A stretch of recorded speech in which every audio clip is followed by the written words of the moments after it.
ఇక 8,000 వచ్చింది సార్ ఈ నెల బిల్లు. మాకు గతంలో అయితే 4,500 4,000 వచ్చింది. తర్వాత ఈఎండి అనేసి 900 చూడంతో యాడ్ చేశారు. ఆల్రెడీ మనం అమౌంట్ పే చేస్తుందండి, మళ్ళీ వచ్చిందండి బిల్లు. పాన్ షాప్ రన్ చేస్తున్నాం అండి. పాన్ షాప్ కరెంట్ బిల్లు 700 800 ఇలా వచ్చేది. ఇప్పుడు ఏకంగా 1500 1200 వచ్చేస్తుంది. ప్రతి నెల మా ఇళ్లలో వచ్చేది కరెంట్ బిల్లు సగటు మనిషికి 800 రూపాయలు ఇస్తే మాకు చాలా ఎక్కువ. 800 రూపాయలు అంటే అట్లాంటిది నెలకు వచ్చేసి 5,000 రూపాయలు కరెంట్ బిల్లు వస్తుంది. ఒక సగటు మనిషి కూలి పని చేసుకుని బతికే మనిషి 800 రూపాయలు కరెంట్ బిల్లు కట్టడానికి చాలా యాత్ర పడుతుంటాం మేము. అట్లాంటిది 5,000 రూపాయలు వస్తే కరెంట్ బిల్లు ఒక సగటు మనిషి ఎలా బతకాలి మీరు చెప్పండి? ఒక ఫ్యామిలీ, ఒక మగుడు పిల్ల 2 పిల్లలు ఉంటారు, 4 పిల్లలకి ఎంత కరెంట్ బిల్లు వచ్చిందండి నెలకి?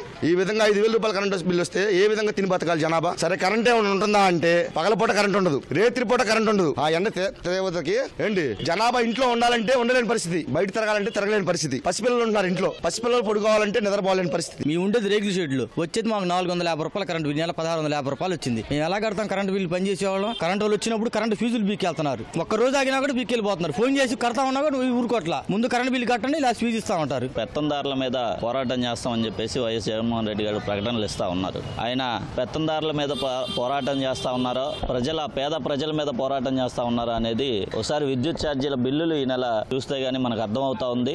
అభివృద్ధి ఎలాగో లేదు, ప్రజల ఆర్థిక స్థితిగతులు కూడా గొప్పగా లేని పరిస్థితుల్లో మీరు ఈ రకంగా భారాల మీద భారాలు వేసి ప్రజల్ని ఎందుకు నడ్డి విరుస్తా ఉన్నారని చెప్పేసి కూడా మీరు ఆలోచించుకోవాల్సిన అవసరం ఉంది.